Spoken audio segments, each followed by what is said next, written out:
Space से देखने पर अर्थ एक ब्लू बॉल की तरह नज़र आता है, इसलिए हमारे प्लेनेट को ब्लू प्लेनेट कहा जाता है। लेकिन क्या आपने कभी सोचा अर्थ पर इतना ज़्यादा पानी आया कहाँ से?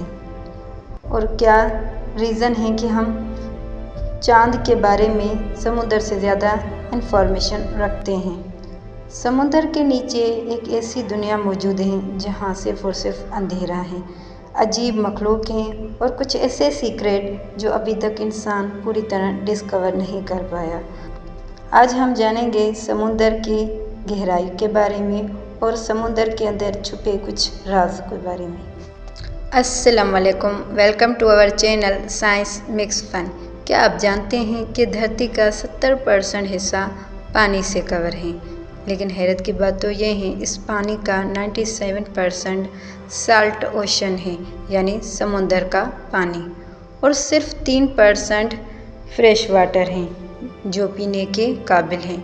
मतलब अगर ज़मीन पर समुद्र ना होते तो शायद ज़िंदगी ना होती। समुद्र मौसम को कंट्रोल में रखते हैं और ऑक्सीजन प्रोड्यूस करते हैं और हज़ारों जानदारों का घर भी है। लेकिन साइंटिस्ट के मुताबिक हमें अभी तक ओशन का सिर्फ 5% को ही जान सके। जी हाँ, समुद्र का 95% अभी तक अनएक्सप्लोर है, यानी उनके बारे में अभी तक हम नहीं जान पाए और शायद वहाँ सबसे बड़े सीक्रेट भी छुपे हुए हैं। धरती के पानी को 5 समुद्र में डिवाइड करते हैं। Number 1 Pacific ocean, number 2 Atlantic ocean, number 3 Indian ocean, number 4 Arctic ocean, number 5 southern ocean.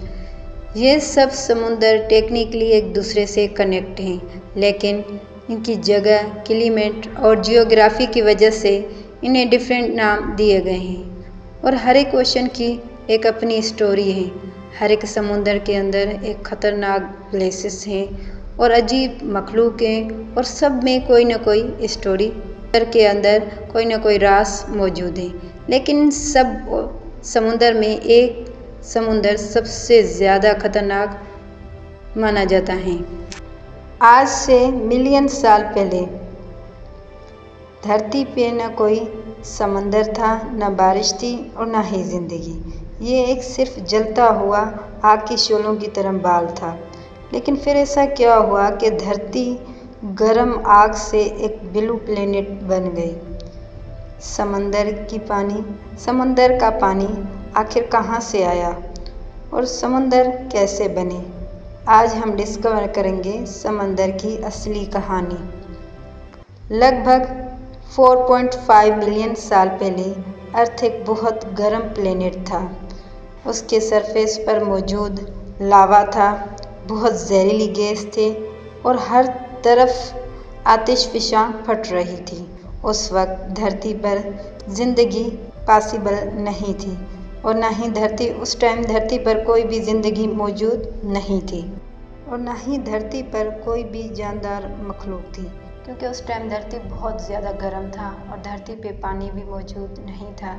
तो इसी वजह से शायद कोई भी ज़िंदगी वहाँ सर्वाइव नहीं कर सकती। साइंटिस्ट के मुताबिक ज़मीन के अंदर मुसलसल आतिशफ़िशां फटने की वजह से बहुत सारी जहरीली गैस, धुआं और वाटर वेपर रिलीज़ होते जा रहे थे और यही वाटर वेपर धीरे धीरे फ़िज़ा में जमा होते गए। जब धरती थोड़ी ठंडी हुई तो फ़िज़ा में मौजूद वाटर वेपर बादल में तब्दील होने लगी। फिर शुरू हुई धरती की सबसे लंबी बारिश। ये बारिश हज़ारों नहीं बल्कि लाखों साल तक चलती रही और धीरे धीरे पानी अर्थ के लोअर एरिया में जमा होने लगी। पानी आहिस्ता आहिस्ता धरती के स्पाट बेसन में कलेक्ट होना शुरू हो गई और इसी तरह बना धरती का पहला ओशन। धीरे धीरे समुद्र बड़े होते गए, धरती ठंडी होती गई और ज़िंदगी शुरू होने लगी। धरती की सरफेस मूव करती रहती है। इस प्रोसेस को कहते हैं प्लेट टेक्टोनिक। इसी वजह से कॉन्टिनेंट्स अलग हुए, समुद्र को एक शेप मिली कि ज़मीन और आज की अर्थ बनी। और फिर धीरे धीरे पानी धरती पे जमा होते गया। पानी आहिस्ता आहिस्ता धरती के लोअर एरिया बेसन में जमा होता गया और इसी तरह बना धरती का सबसे पहला समंदर। धीरे धीरे समुद्र बड़े होते गए, धरती ठंडी हो गई और ज़िंदगी की शुरुआत स्टार्ट हुई।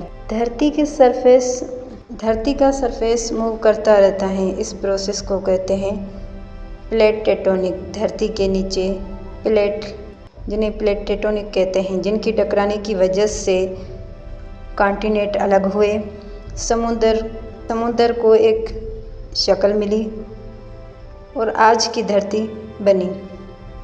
समंदर सिर्फ पानी नहीं, ये ऑक्सीजन बनाती है, ये मौसम को कंट्रोल में रखती है और हज़ारों जानदारों को ज़िंदगी देती है। अगर समंदर ना होते तो शायद धरती पर लाइफ भी ना होती। आज जो समुंदर हमें नॉर्मल लगते हैं वो हज़ारों साल पहले धरती की तारीख का नतीजा है और शायद इन गहराइयों में अभी भी बहुत सारे राज छुपे हैं जो इंसानों ने अभी तक डिस्कवर नहीं किए। अगर आपको समुंदर के राज पसंद हैं तो चैनल को सब्सक्राइब करें और तैयार हो जाएं, क्योंकि हम नेक्स्ट एपिसोड में एक्सप्लोर करेंगे दुनिया का सबसे बड़ा समुंदर और उसमें छुपे हुए बहुत सारे राज। वीडियो पसंद आए तो लाइक करें, सब्सक्राइब करें और हमें दे इजाज़त। अल्लाह हाफ़िज़।